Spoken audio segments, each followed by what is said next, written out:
think, a half a dozen times. Yeah. So it's kind of done now. And then the ones that were beets, we let them regrow a little bit, and you get a little beet out of it. A little fruit. A little bit. And then there's a cherry tree, peach Nice. tree, apple tree, and then on the front on the left another peach tree. And then here we got. So what's the relationship here? You've got marigolds. You know what this really was. I think we had something in here that didn't come the way we liked, so we filled it in with the marigolds. And you know, it's kind of an insect repellent as well. And then you can see the leeks, and the spinach is the red. So there's a little spinach. Oh, right here. Yeah. Most of the spinach is taken out. What did you say this was? This was carrots and chives. They belong together. They belong together. And the tomatoes. Tomatoes like the basil and the tarragon. So this is tarragon, and then this is the basil, and tomatoes like that. What did you put? What did you put with the? It does the tomato soup. Yeah, tomato basil or like soup. pizza, or you know. There you whatever. go. How'd you keep cucumber beetles from eating up your cucumbers? I don't have a whole lot. There isn't horrible insect issues. I do use the worm juice on occasion to, you know, with the molasses. When you say worm juice, are you spraying it on the leaves? Yeah, I put it in like a regular watering can. Okay. And then you put it on as a foliar right on the leaves. So. Wow. And then the sweet potatoes. This is more your country, Greg. Sweet potatoes. Yeah. So Oh, they look good. Yeah, they don't look too bad. They're not too shabby, right? You're gonna have some serious potatoes in there. Well, I cheated this year.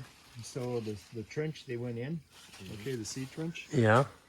So I over excavated that a little bit, backfilled it with alfalfa, and then compost, and then I planted them. And so what I'm doing is I'm creating a home for the tubers To expand. to Be expand. easier Yeah. for them to expand. They don't have to go through the soil as much. First I bet time you I've could tried grow that, some so big I ones. could be wrong. Yeah. I'll tell you more when they come out. Man, those are some healthy looking sweet potatoes. My Yeah, I goodness. didn't think they were too bad. And then, of course, you can eat the tops. Unlike a regular potato, sweet potatoes, you can like a lettuce, you know, like a salad. And this is your first year with First peanuts. year with peanuts, so I'm learning. They get a little yellow flour on them, and they'll have, what I've read, maybe 6 to 8 pods on them. We'll see. I don't know. Okay. But they've been flowering quite a long time, so that's a good sign. You got a wildflower patch There's here. about 6 different types, and of course what you're looking for is different colors. And so different colors, you know, especially some of the yellows Yeah. and some of the reds and pinks, they attract different parts of the insect world. Okay. Yeah. What do you got right down there? Lissum, I think it's called. And so then balsam, zinnias, alyssum, and, you know, and then we rotate them. Now this one we're going to plant to a cover crop this week. So this one got harvested out the other day, so now we're planted to a cover crop. So is this like the old cover crop? Yep, that's the old dead material. That's all that's left of it. So will you be putting worm juice through these two when you irrigate? I didn't run it through the. I didn't put it that way. Through the drip irrigation. I did not. I used it as an inoculant on the seed. That's the most important part. Really? And then You inoculate the seed with worm inoculate the juice seed and let with it worm dry. juice. Yep. And you can either put What's the that seed, do for you though? puts you into a high microbial environment. So when the seed germinates in a high microbial environment, I think that's a different signal than when you don't have that. Okay. And so that seems to be just from what I've seen and what we've used, that appears to be the most important step. And then the next two, I do 2 foliars. One about 2.5, 3 weeks after we seed it, and then another one a couple weeks later. And that's all of this has had. Wow. What do you got going on here? Parsnips. So this What? This is parsnips. Parsnip. Well, So those it's are- like a white carrot, kind of. Yeah. Okay. I've Yep. had 'em Yep. before. I've had parsnips Yep. before. You have. Yeah. You have. You're just not thinking of those, right? Well, do people raise this Jay for fodder for animals too? Will they eat? Not to my knowledge. They won't eat parsnips. Looks like I don't know. I'd say a sheep would eat I those. think a cow would eat that. Yeah, or a cow. I It looks palatable to me. Oh yeah, yeah. No, they get to be a white root, and first year raising them. So I raised them with garlic because they get along. And Okay. I harvested the garlic out. Okay. So, and then the muskmelon. Isaac here, just kind of gather that together and then smell it.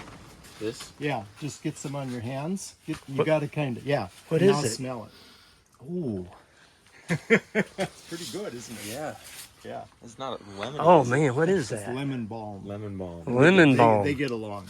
Lemon balm. And Now, lemons. when you say they get along, Jay, are you saying that with lemon balm it keeps away the pest? No, They just- some of the herbs have some of those impacts. I think when we combine plants that get along, I use tomatoes like carrots. That's the name of the book. Okay. And it has a lot of the compatibility in it. Tomatoes like carrot. Tomatoes love carrots. Oh, love Yeah, They that's do? the name of the book. Gotcha. Tomatoes love carrots. And it's a good book. I've Yeah. read it a couple of times. And then I also I'm growing some of the peanuts. I bought raw peanuts off the internet. You started them from seed? Yeah, started them in the pod Mm-hmm. and put them in those bags. And then the other ones I got from a garden center, so that's more of a classical Okay. seed. But this is just raw peanuts, so you can grow them raw. Yeah. Yeah. Yeah, sometimes you watch them on a YouTube video, and then I got peanut envy because they grew such great looking peanuts, you know. So yeah, you find your way. But we also have milkweed in here, so right here. I thought I saw some of that earlier. Yeah. Right there we keep some milkweed because every year we grow some monarchs in here. And you'll open the door up some morning, and then there'll be 4 or 5 monarchs in flying here. around, and we let them out. That's cool. And then a day or two later, there'll be a couple more, and you know. So last year I think we got 10, and but that's a small amount of milkweed on the end. And What are these little tiny guys flying around here? that Would those be I- predators? I don't know. I don't know what those are. They don't seem to be hurting. They're going after the flowers. I think they're foraging. I don't know that I see damage on the plant. Yeah. I like rotating these annual flowers through the beds because they make such a nice break in the rotation. Yep. Yeah. Yep. And so what gardens don't have is gardens don't have grass. And so I use grass cover crops. Okay.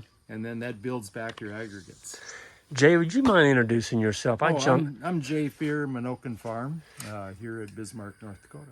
And you've been here. You're the one that kind of got this thing going many years ago. Well, the local soil district and myself, I think, worked toward it. Started in 2009, and it's a conservation demonstration farm. Cropland has no-till systems, cover crops, crop diversity, livestock integration, and then it also has a high tunnel garden and an outdoor garden. And then we also use the vermicompost liquid extract or worm juice, if you will, to inoculate the seed. There's really nothing new in that. That was around for eons. Right. And then in addition, I use it as a foliar, both in the cropland and in the garden. So I kind of got my feet wet in the garden. But you're in Burley County, North Dakota. Burley County, North Dakota, Yep. so it's kind of in the central part of the state. What are we, about 10 miles from Bismarck Yeah, here? we're about 10 miles east of Bismarck, Yep. and the farm is about 150 acres. Okay. And so we have a number of demonstrations each year. We have our Crops, Covers, and Cows event on August 10th of this year. That's tomorrow, Wednesday. Yep. Which will be Wednesday, so we're looking forward to that. Yep. I think we've got 200 people registered, so it'll be a fun day, fun event. Awesome. And then, once it starts, it'll be totally out of control. It's going to be fun. So the muskmelons, Isaac, if you walk down there, Yeah. you can take a look and you can kind of Oh my get a better gosh, look at the them. size of that one. Yeah. Right there on top, Isaac. Yeah, and that one up there. Oh yeah. my goodness. Yeah. Those are huge. Yeah. So there's some nice sized video of that? muskmelons. Pull that back. Let's see. Yeah. There you The go. size of a small Yeah, watermelon. yeah, it's a muskmelon. So they're trellised up, and I like. You to- like muskmelon? I do, and this food in here goes to the local food banks. Okay. There's about 10 to 12 of those in the Bismarck-Mandan area. Okay. So the produce goes to the food banks, and the knowledge gain is used at the farm. Yeah, good absolutely. trade. That is awesome trade. And And you do like 30 to 40 workshops here? We'll do generally minimum of 30 days of events. out here? The groups will come from anywhere. They'll come from Bismarck, or they'll come most recently from Denmark. We got No-Till on the Plains coming out of Wichita, and we also have Colorado High Plains No-Till Association, and so you get a bunch of different groups. And then you'll get teacher groups and farmer groups and gardening groups. So If people want to find out more about Menoken Farms, what's the best way to do that, I think Jay? the best way to find out more about the Menoken Farm is to go to menokenfarm.com. That would be our website. Menoken. Menoken Farm, one word. M-E-N-O. M-E-N-O-K-E-N. In the local Native American language, it meant you reap what you sow. Wow. So Menoken Farm, and then .com, and then you can also go to YouTube, and our YouTube channel is Menoken Farm. That's easy to find. And that'll bring up 50, 60, 70 of our most recent videos on experts around the nation on various topics on soil regeneration. Okay, cool. Very good. Well, you've got a lot going on out here. So now, Isaac, I'll show you. Oh, man. Look at that. I'll show you what we started with. Okay. Feels good out here. Yeah. Yeah, folks, I'm going to go ahead and end this one. That was a different type of entry. But this is Greg Judy at Green Pastures Farm. We're here in Bismarck, Isaac and I. And we're going to be doing 2 conferences in the next couple of days. And this is going to be one of them. So if you're by Bismarck on Wednesday, come by and see us. Everyone have a good one, and hit that subscribe button on the way out.